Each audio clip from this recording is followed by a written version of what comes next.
Okay, we are on with this week's Midweek Howl. For clarification for all of our new listeners, the non-paranormal part of the From the Shadows podcast with me, Shane Grove, and the one and the only Ozark Howler. You haven't done a howl in a while. Are you ready? Do you want to do a howl? No, I don't. I'm trying to ascertain what you showed me. What I just sent you over text. What you just sent me. I just do not. Well, let's so our audience isn't in the dark. So I just happened to see this news article. It says teen arrested for allegedly driving 176 miles per hour. Deputies say he admitted going even faster. And this was in Oregon. And a 19-year-old kid was clocked going 176. Now, the part that you did not believe, you asked me what he was driving, and it says here a 2016 BMW M3, which that's just like a little bitty thing, isn't it? No, I mean, I don't. Or is the M3 the big sedan? No, M3 is a fairly small car. It says it's got 400 horsepower. And he admitted to going 183, which, so apparently but they couldn't catch him until he slowed down to get on the off ramp. So you immediately did not believe. First of all, I'm going, okay, so how'd they keep up with him to know where he was taking the off ramp? I don't know. I can't even fathom 176 miles an hour on, like, what's the fastest you ever saw anybody going? And what's the fastest you ever went? I think I went 132 or 136. How does that feel? Well, I tell you, well, I'm going to tie this all into that. Okay. All right, let's go. What was in 97, 98, they changed the Crown Victoria body styles. Yeah, okay? I remember that. I was working. I was kind of working at Enterprise Rent-A-Car when they did the transition. Right. Yeah. Okay, so those first bunch, me and I don't want to say their names. One of them still working. The other one got activated after 9/11, and he just retired. He's a full colonel in the Guard Reserves. I actually talked to him this week. We had the first three that rolled off for the Missouri Highway Patrol in the fall of 97 or the spring of 98. I don't remember which. You know what I mean? I probably got a picture somewhere. Okay. Well, what was odd about those cars, so the guy that, let's just call him the colonel had his one night, and he called on the radio, and these were brand new, like the first week we got them. He called and said his car was on fire. Jeez, okay. And he's a fire truck. Well, he's not an infantry colonel, but he, in the reserves, he was like a HR guy or something, because he damn sure didn't know what a real car fire was. So, and what had happened is they were not governed electronically. What I mean by that is they had the ability to program that car to run as fast or slow as you want. You know what I mean? Most Chevrolets straight off the lot, like say, those plain old Impalas you get over at Enterprise rental car, most of them 92 or 98 in the 90s, they will not go any faster. Oh, really? Yeah, so we had stuff when I was assigned to the FBI. The FBI guys had to get their cars flashed because some of them, they don't buy a lot. They buy some cop cars, but they buy a lot of regular street cars because they're driving around blending in with the general public. Trailblazers were a big thing. Tahoes were a big thing. Oh, yeah. Okay. And they had to get those flashed because when they needed to go somewhere, they would be limited to 90 miles an hour, which is pretty fast. I mean, I'll be honest with you, it's faster than most people want to go, especially if you don't do it day in and day out. Okay, so yes. go back to the aforementioned car on fire. So what happened is the cars would go so fast, the drive shaft was not balanced correctly or balanced for that speed, and it would chew out the rear seal on the drive shaft, on the transmission seal, and all that. It started leaking fluid, and all that fluid dumps right out there. Fords had dual exhaust right there on the catalytic converters. And for the unwashed in transmission fluid, he thought his car was on fire. Okay. So hold that thought. His was on fire one night. The other guy who's still working never drove fast enough to mess up his. I was driving down me and my boss down here at the lake. I just transferred from North Missouri to the lake here where I live now. And my car had a couple of 1,000 miles on it. And there's a big straight stretch above what's called Meads Flat. Anyway, there's about a 8 mile stretch there where there's just it's almost downhill, about 6 of it's downhill with a little bit of a curve, but not much, right? Now, my sergeant had an unmarked car. All things being equal, the unmarked will outrun a marked car because it doesn't have a light bar. Okay. Oh, no resistance. No resistance. More aerodynamic. Yeah. Right. So we were going to a fight call at a bar fight at Shooters 21, the Top Sider or Shooters 21, one of the two big bars down here back 30 years ago, 25 years ago. Think Miami Vice wannabes, right? Giant. I mean, seat maximum capacity 2,500, 3,000 people. Oh my God! In a bar? Yes, big, like with mezzanine levels, open to a giant dance floor at the bottom, 2 or 3 stories of big horseshoe. Each story gets a little bigger, so you can always see what's below you. You understand what I'm saying? Oh, it gets wider, like a Coliseum seating, but inverted to where you're up in the air. Anyway, so it was all hands on deck, big fight, support the local cops or whatever. And back in the old days, law enforcement was a lot more aggressive than it is today. So me and my sergeant took off from the same. We were parked door to door, up by Eldon at the highway shed or wherever we were at. And we took off, and he was a little bit in front of me. Now, by our policy, the most predominantly marked car is always, if there's 2 or more cars going to an emergency call, the one that is most predominantly marked goes first. You with me? So if you've got a full marked car with a light bar, you've got to go first. If it's it's what we call California package, so it had stickers on the door, and against the unmarked, the stickers on the door would go. The unmarked cars are always in the back. Anyway, he took off saying something to the effect that I couldn't pass him, I couldn't catch him. Well, I knew I had the new cars, and the new cars were just faster than the old cars. So it's like a couple of high school kids. Yes. You guys. So I kicked around him and I kicked it down. And I was going 130 something. I don't remember, 32, 36, 34, something like that. And I just went completely by him, and I kicked out in the passing lane. I'm going. And I got to a place called Meads Flat down here. And if you're down here at Lake Ozarks, if for any length of time, you'll know where that's at. And I started seeing in my deck lights what I thought was smoke. You know what I mean? In my own light, I'd look in my rear view, and as I started passing people in their headlights, I could see, okay, You thought you were on fire? No, I didn't. I knew I wasn't on fire because I immediately recognized the smell of ATF, automatic transmission fluid. So I knew exactly what it is. So I had to throw my mic on car to car, and I told Charlie, I said, hey, pick me up here at the top of the hill. I'm going to pull in at the Exxon station. I'm going to pull in Exxon. He says, what? I said, that's me smoking. And he says, serious? I said, yeah, I'm going to stop up at Exxon. You're going to have to pick me up.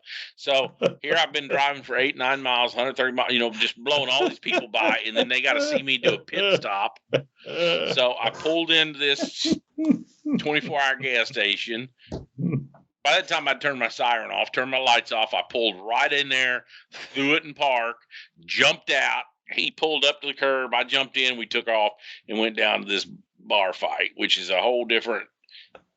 I will finish the bar fight story on a Patreon because I cannot tell it to our wholesome audience in the way it's intended to be told. Okay. So I'm making a note. So bar fight right after we're done with this episode. We'll just record the Patreon bar fight episode. So. We go to the bar fight. We quell the natives. He's got to bring me back into my car. Well, the way the state of Missouri is very conservatively managed for money. Okay, they replace the state patrol cars every 50,000 miles. Those cars are gone. Okay, they buy them brand new, about 500 at a time, and then their factory warranty comes with them for 36 months or 36,000 miles. You with me? So, and they buy so many, they get them very cheap, and then they turn around like Oklahoma and Illinois are usually the single biggest buyers of used police cars in Missouri. So when you see a state trooper in Illinois or a state trooper in Oklahoma, chances are he's driving a used Missouri car that they bought. Okay. So all that's to say is when you got a new car and you have a problem, you pull out the owner's manual and you call the 1-800 number for the warranty, and then they come and pick it up. So we sat there. I called the 800 number out of the glove box. They called the rollback truck, come and pick my car up, right? Mm-hmm. They hauled it away, and me and Charlie, that was my sergeant, we went in and got a free soda or a reduced soda pop or whatever it is. All night gas stations would give you some kind of break like that to keep the cops coming in so they wouldn't get robbed or hassled or whatever. So as we're sitting in there, some dudes with a Dodge truck with a big bass boat pulled up, and they parked right over top of where my car had been parking. Now, it had been bleeding out transmission fluid the whole time we were gone. You know what I mean? It bled down until it got a certain level. So as these guys were paying for their ice and stuff, walking out because they had a bass tournament the next morning, next thing you know, they're on their hands and knees trying to figure out where it's leaking on this pickup. And Charlie says, dude, you got to go tell them it's not them. Because he seen me kind of laughing at him. And I said to walk out there and I said, hey, that was the car that was parked before you guys. You sure? I said, yeah, we got a tournament in the morning. We can't afford to break down. I said, well, it's midnight at the freaking lake, so ain't nobody going to fix it before the tournament anyway. But anyway, so when I got my car back, it was electronically limited to 126 miles an hour. Because they had tested them cars, and that's where the sweet spot was, or that was the maximum velocity. 126? 126. So you could drive that car all you wanted at 120 to 126 and it stopped. So I just read the BMW spec sheet, and it says that BMW car is electronically limited to 155. So which is a crazy amount of speed. So he would have to have flashed it, huh? Well, all they'd have to do is get the crash team to scan the OBD3, or that's probably got OBD4 onboard diagnostics, and the computer will tell you the fastest that car's ever been.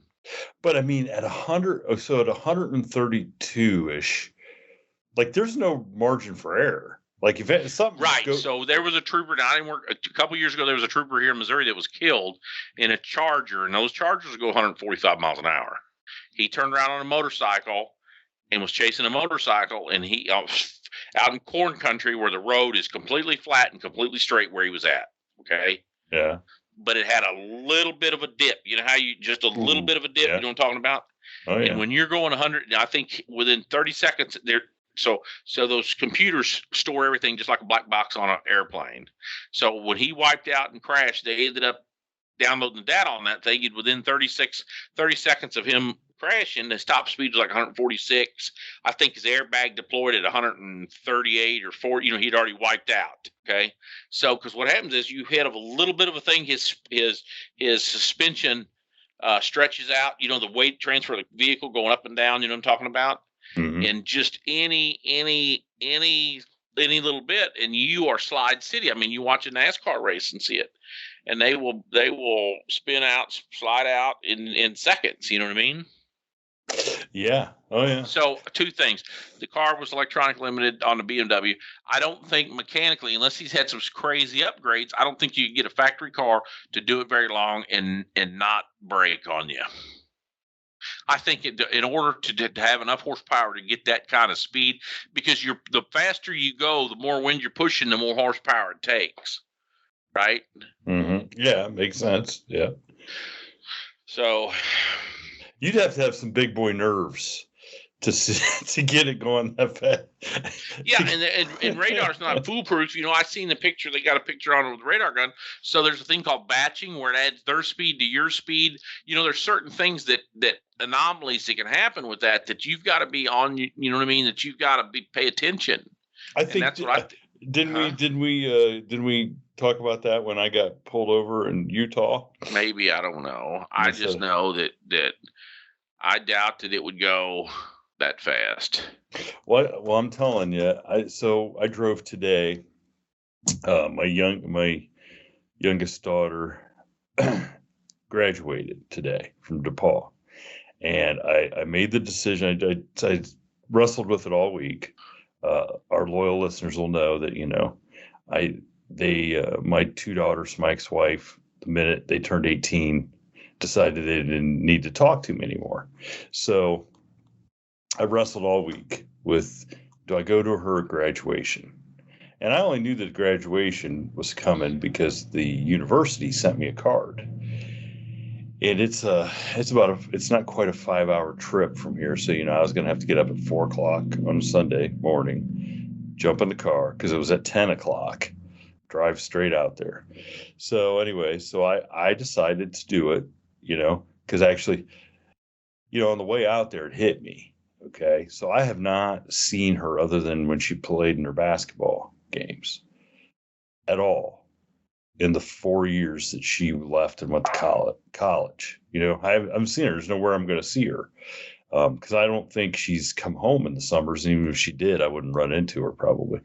And I came to the conclusion today might very well possibly be the last time I see her in person. Why? What? Why would I? I have not seen her.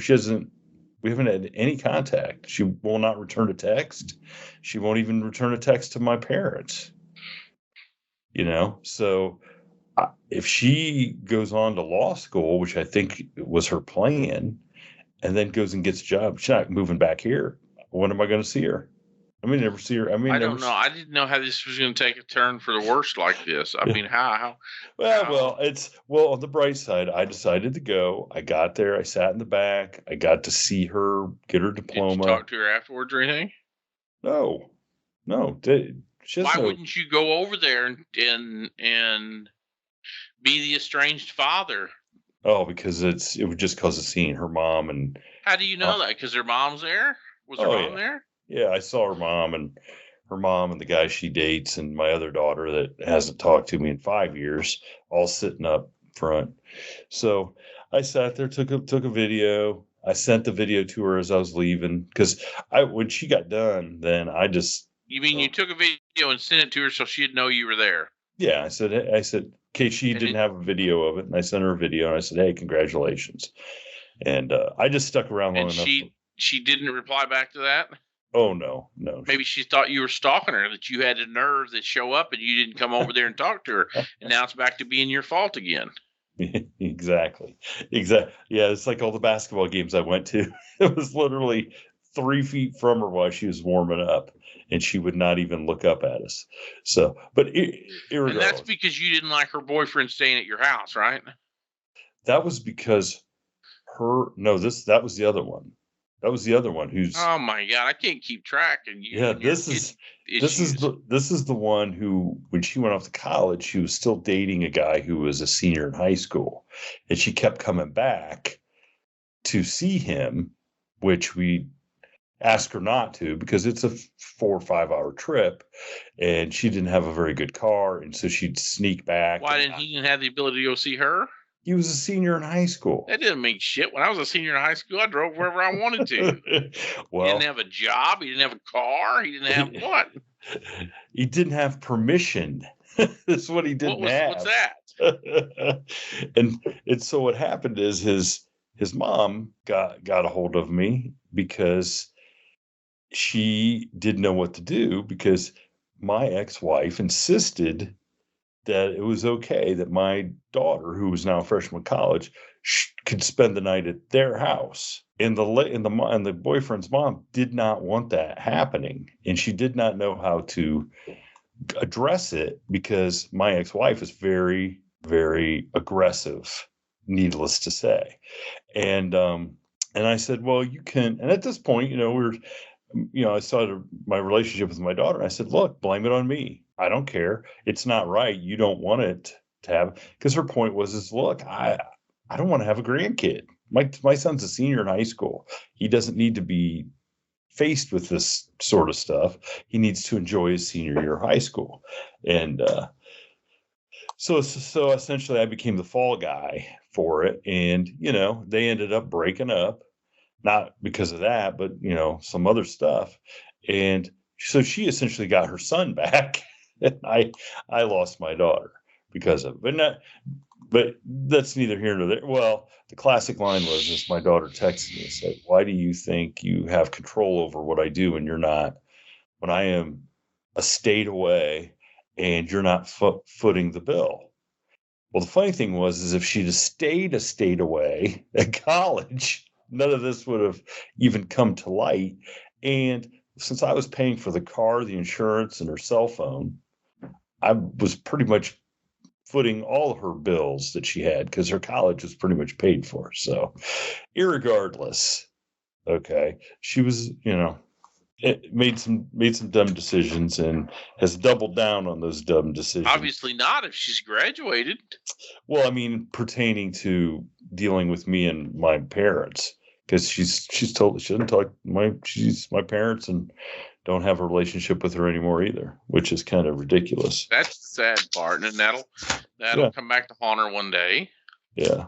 Well, I mean, the sad thing is I called my mom on the way back today, and my mom had texted her on Thursday and said, we're very proud of you for graduating, but we're very sad that we're not getting to take part in the celebration. And, of course, she never responded to her. And my mom on the phone starts to tear up, starts to choke up.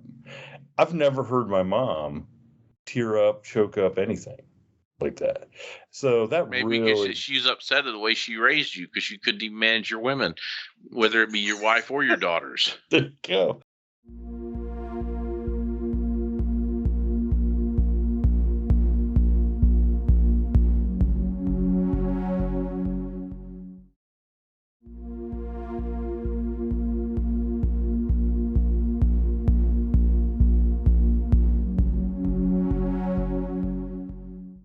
Needless to say, what I was trying to say is I drove 10 hours today, back and forth to Indiana and back.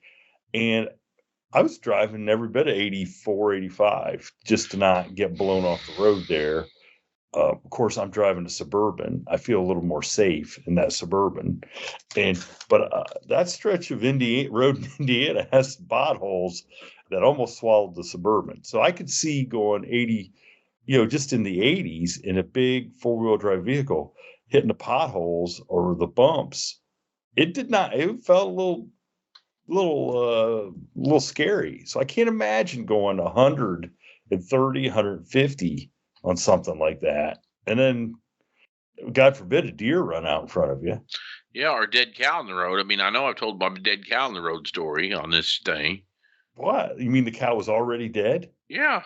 I don't know if I remember the cow was already dead. So anyway, another new car story. Okay. So I got a lot of new car stories because my mom's neighbor was the garage superintendent at the state patrol. Okay. So once I got off probation, I got a lot of new cars because two things: I never wrecked them, and I never had really any problems with them. So because I was a car guy, right?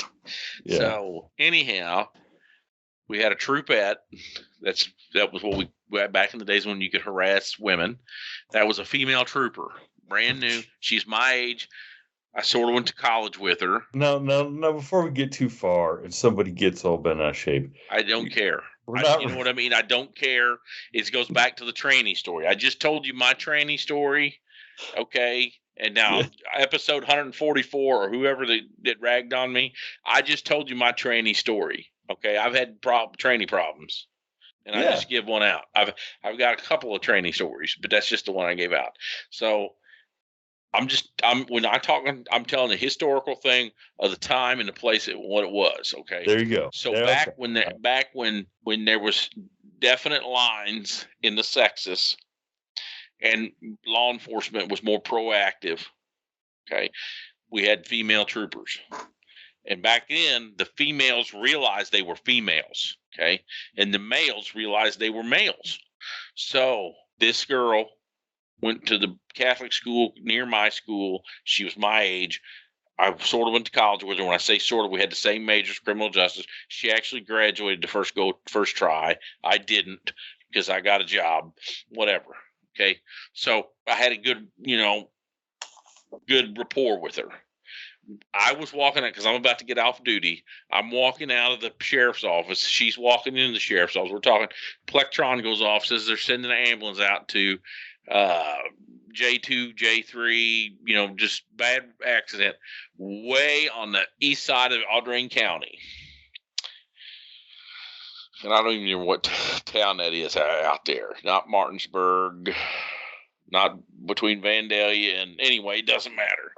So she starts getting her map out because she just transferred. I mean, she didn't grow up there. Anyway, I said, here, I'll go. And I had a brand new car. It had all these digital light bar. I had all this crazy stuff on it. LEDs were new at the time, in the late 90s. So I go tear-assing out there. She's following me. And we get to, imagine, big road, U.S. highway going north-south at that location and a state blacktop that cuts across it. You know what I mean? Mm-hmm. So it's got stops right in the middle of this little bitty town. When I say little bitty town, I think it's Farber, Missouri. 275 people maybe. That's a bitty town. Little bitty town.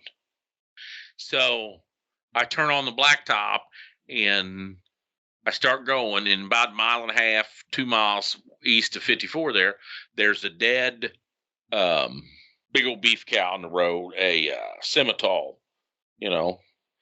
And off out in it's in a high, the roadbed's about 3.5, 4 feet higher than the fields on the side. And it's a picked bean field. You know how clean, smooth a bean field will look in the week between Christmas and New Year's. Okay. Yeah. So it's bitter cold, and this bean field is just picked. So I throw my spotlight out there, and about 600-700 feet out in this field is a Nissan 300ZX on its top. Oh boy. Okay. And it has went end over end multiple times. Okay. So me and her get out, start walking across there, and what it did was this cow was dead in the road. It hit the cow. When it hit the cow, it lost its front left tire, driver's side, the whole tie rod end, front clip, the whole left front corner collapsed and put that car into a counterclockwise spin. You follow what I'm saying? Oh my God. Yeah. And it vaulted off the roadway backwards, which resulted in it finally hitting the ground. And when it hit the ground backwards, it lost the back window right there in a perfect square, the perfect outline of the back window in shattered glass. And you know what shattered car glass looks like, right? Bang. And then the car kept going. Well, right in the middle of that shattered glass, upside down, is a dude face down. The backseat passenger came out with the back window, bang, and pancaked right there on the picked bean field. Okay? Yeah. And it's ice cold. I mean, it's 12, 13 degrees, 14 degrees, dead of winter. I shined my light over and hit, and as we walked by him, and I said, he's effing dead. And we kept walking. Walked to the car. Nobody's in the car. Called the station. Said nobody's in the car. They said people called 911 from 3/4 of a mile down the road. So you know how in farm country these houses are half a mile apart or whatever. There's very few houses out there. Yeah. So we get back in the cars and we drive over to this house. That's where the ambulance is headed.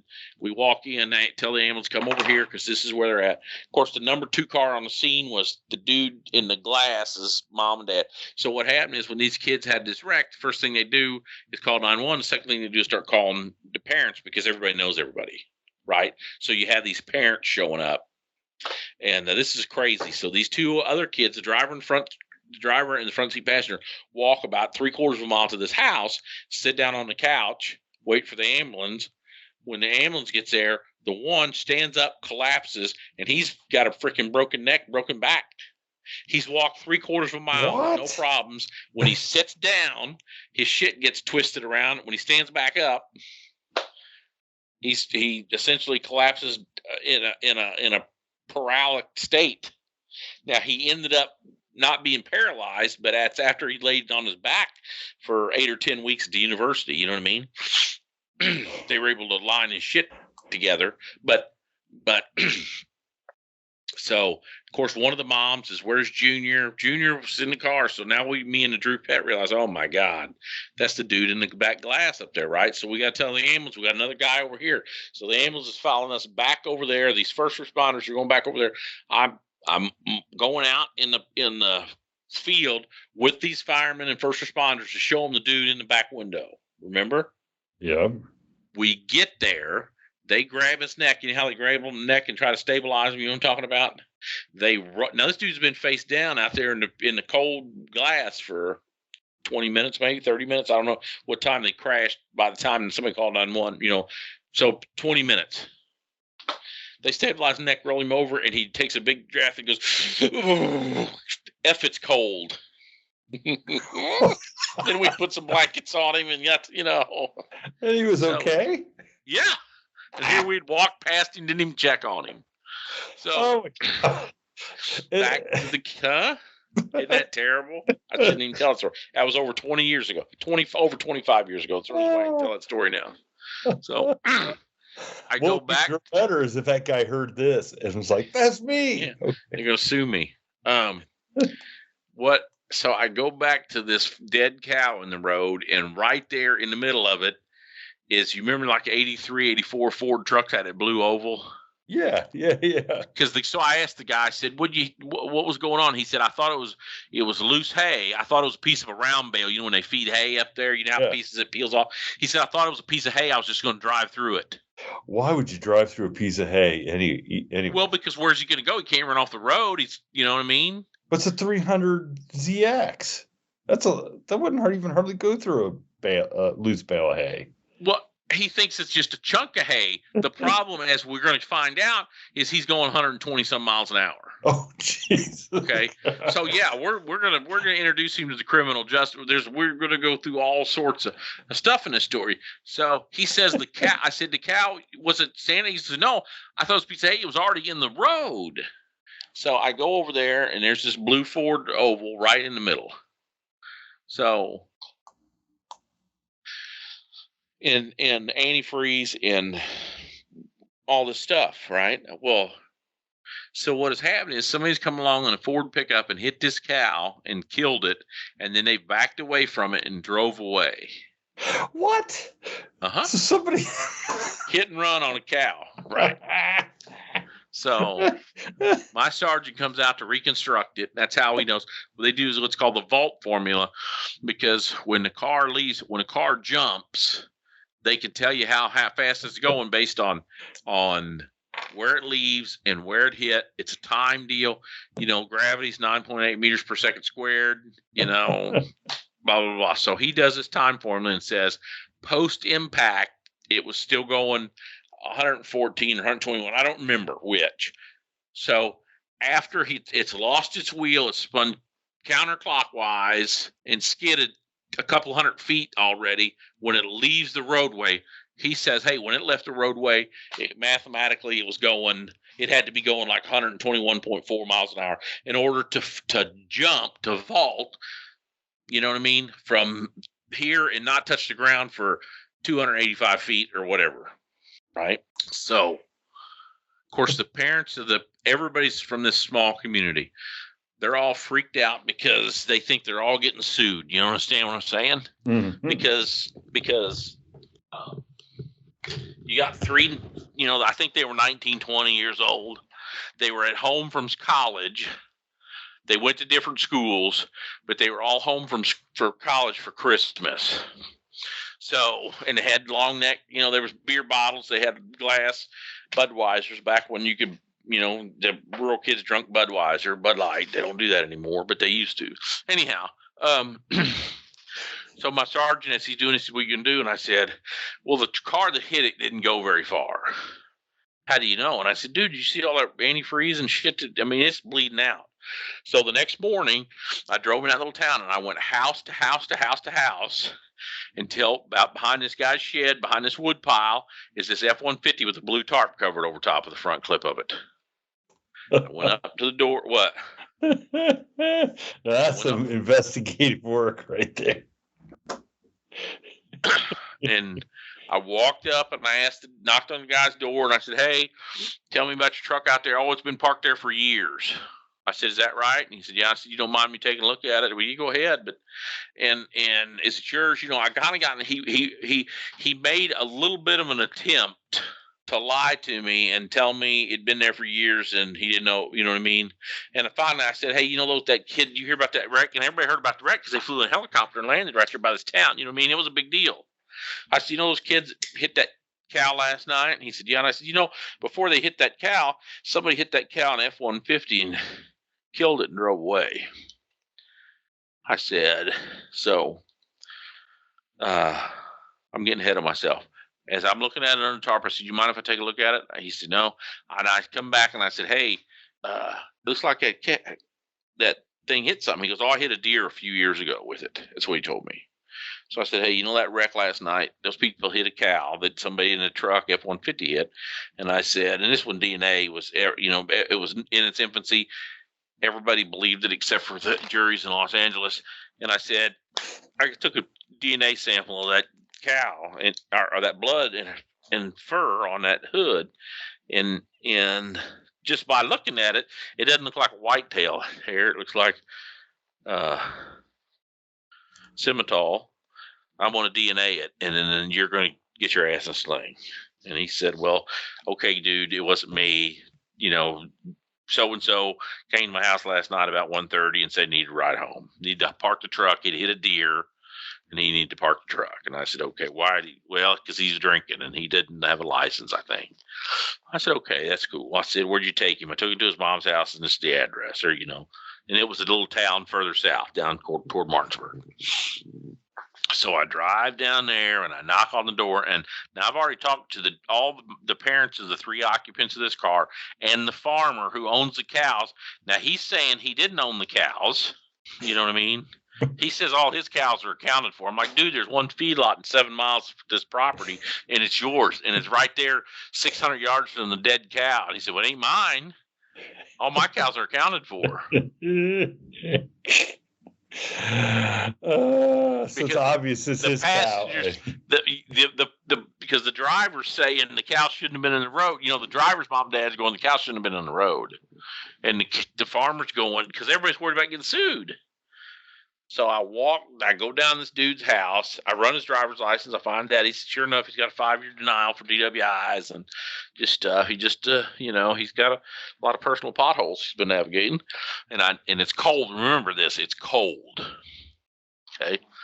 And I knock on the door. He comes to the door, and I'm going to call his name Johnny because I don't remember what his name is. And if I did, I still shouldn't say it. So I said, Johnny, I need to talk to you about, I said, you mind if I come in? I'd rather you not come in. I said, you sure? And he said, I don't want you in my house. And usually when they do that, they got some shit going on. He's probably a pothead because back in them days they cracked down on potheads. So anyway, I said, well, okay, when you come out here and talk to me, well, what if I don't want to? I said, well, this is the deal, guy. I said, the cow you hit last night? I said, Missouri is not an open range state. He said, huh? And I said, that farmer's insurance is liable for your truck. He goes, are you serious? And I said, yes, but I'm going to need some information in the statement. And he followed me outside, and he didn't have any shoes on. Now that comes into play in court because as he's talking to me, the longer he talks, the answer he gets because he ain't got no shoes, and it's 20 degrees daylight. It's 20 degrees, and I get him to tell me he left the so-and-so's, he was drinking, he's sorry he didn't, he's suspended, he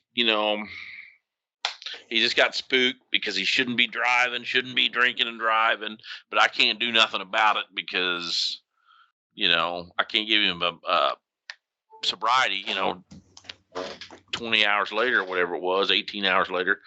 So, but he's worried, he's seeing dollar signs, right? So finally he goes, what do you think I'm going to get out of my truck? And I said, oh, I don't know. They'll send an adjuster out and make some kind of recommendation. I said, and oh, by the way, I need you to turn around and put your hands behind your back. He said, for what? And I said, felony hit and run. And he said, hit and run on an effing cow?